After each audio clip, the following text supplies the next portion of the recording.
Hi mystery lovers. ఒక పుస్తకం, అందులో వందలాది పేజీలు, వేలాది బొమ్మలు, కానీ ఆ పుస్తకంలో ఉన్న ఒక్క అక్షరం కూడా ఈ ప్రపంచంలో ఎవరికీ అర్థం కాదు. ఇదేదో కల్పిత కథ కాదు.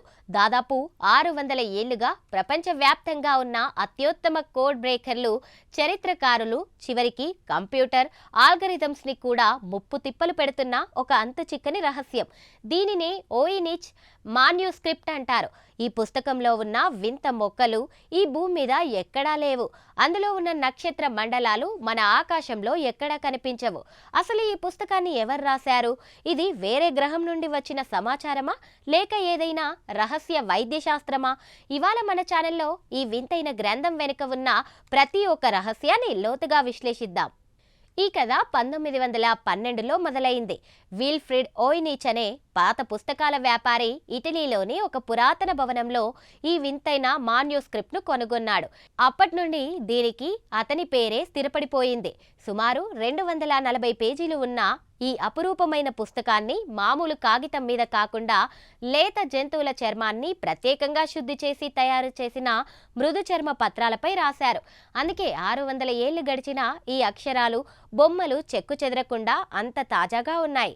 కార్బన్ డేటింగ్ పరీక్షల ప్రకారం ఇది క్రీస్తు శకం 1404 నుండి 1438 మధ్య కాలంలో రాయబడినట్లు తేలింది. అంటే ఇది సుమారు 600 ఏళ్ల నాటిది. కానీ వింతేంటంటే ఆ కాలంలో వాడిన ఏ భాషతోనూ ఈ పుస్తకంలోని అక్షరాలు సరిపోలవు.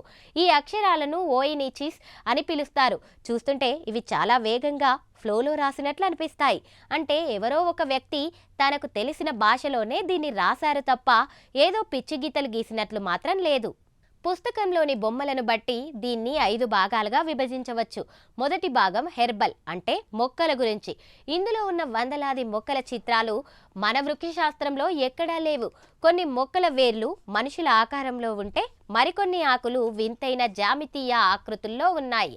రెండో భాగం ఆస్ట్రోనామికల్, అంటే ఖగోళ శాస్త్రం. ఇందులో సూర్యుడు, చంద్రుడు, అలాగే రాశి చక్రాల చిత్రాలున్నాయి. కానీ మనం చూసే 12 రాశులు కాకుండా ఇందులో మరికొన్ని వింతైన గుర్తులున్నాయి. మూడో భాగం బయోలాజికల్. ఇక్కడే అసలైన మిస్టరీ మొదలవుతోంది. ఇందులో నగ్నంగా ఉన్న మహిళలు కొన్ని గొట్టాల ద్వారా ప్రవహిస్తున్న పచ్చని ద్రవంలో స్నానం చేస్తున్నట్లు వింతైన చిత్రాలున్నాయి. ఇవి దేనికి సంకేతం? ఏదైనా సంతానోత్పత్తి రహస్యమా, లేక అమరత్వాన్ని ఇచ్చే రసాయన శాస్త్రమా? ఇక 4వ భాగానికి వస్తే ఇందులో అంతు చిక్కని మ్యాప్లు, వలయాకారపు చిత్రాలు, అలాగే కొన్ని వింతైన దీవుల వంటి ఆకృతులున్నాయి.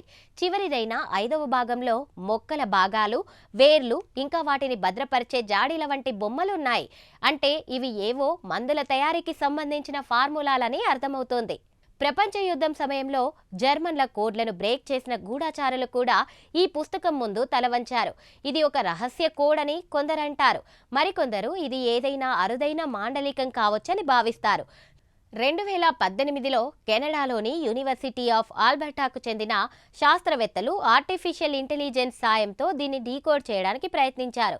ఆ అక్షరాలు హిబ్రూ భాషకు దగ్గరగా ఉన్నాయని వారు అభిప్రాయపడ్డారు.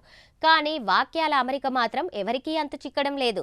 ఆల్కెమిస్ట్రీ, అంటే మూలికలతో బంగారం తయారు చేసే మాయావుల తమ రహస్యాలు ఇతరులకు తెలియకుండా ఇలా రాసి ఉంటారని ఒక బలమైన నమ్మకం ఉంది.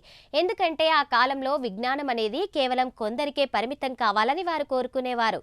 మరి ఈ పుస్తకం ఏలియన్స్ పంపిందా అనే యాంగిల్ని కూడా మనం తోసిపుచ్చలేం. ఎందుకంటే అందులో ఉన్న నక్షత్రాల మ్యాప్స్ మన గెలాక్సీలోనివి కావు. బహుశా భూమిని సందర్శించిన ఇతర గ్రహవాసులు తమ విజ్ఞానాన్ని ఇక్కడ వదిలి వెళ్లారా, లేక ఇది కేవలం ఎవరైనా ఒక తెలివైన వ్యక్తి ప్రపంచాన్ని బురిడి కొట్టించడానికి సృష్టించిన అతిపెద్ద ఫ్రాంకా?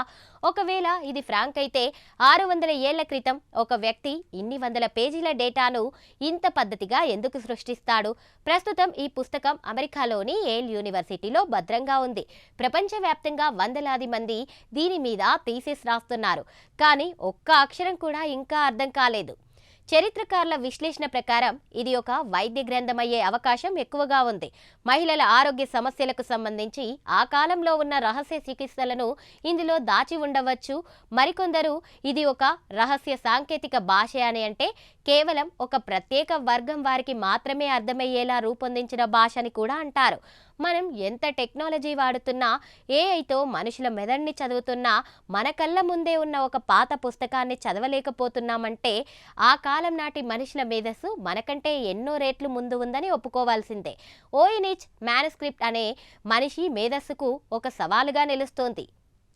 చూశారు కదా ఫ్రెండ్స్, ఓయినిచ్ మాన్యుస్క్రిప్ట్ ఇప్పటికీ ప్రపంచంలోనే బిగ్గెస్ట్ అన్సాల్వ్ మిస్టరీ. ఒకవేళ భవిష్యత్తులో ఈ పుస్తకం డీకోడ్ అయితే అందులో అమరత్వాన్ని ఇచ్చే మందు గురించి ఉంటుందా, లేక ఏలియన్స్ అడ్రస్ ఉంటుందా? మీరేమనుకుంటున్నారు? కామెంట్స్లో చెప్పండి. ఈ వీడియో మీకు కొత్తగా అనిపిస్తే